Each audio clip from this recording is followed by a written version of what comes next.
தமிழ்நாட்டில் 54 அரசு பள்ளிகள் ஆங்கிலம் மட்டுமே பயிற்று மொழி கொண்ட பள்ளிகளாக மாற்றம் செய்யப்பட்டிருப்பது தகவல் அறியும் உரிமை சட்டம் மூலமாக தெரியவந்துள்ளது.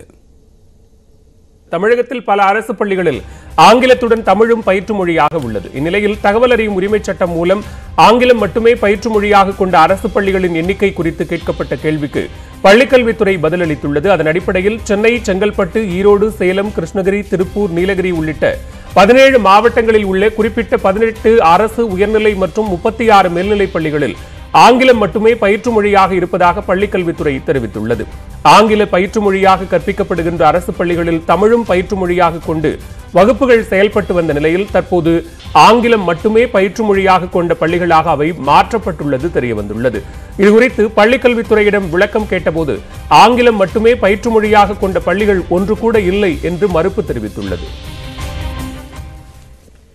இந்த விவகாரம் குறித்து கருத்து தெரிவித்த பட்டதாரி ஆசிரியர் கூட்டமைப்பு பொதுச் செயலாளர் பேட்ரிக் ரெய்மன் முறையாக ஆய்வு செய்து தமிழ் வழி கல்விகள் மூடப்படுவதை தடுக்க வேண்டும் என்று வலியுறுத்தியுள்ளார்.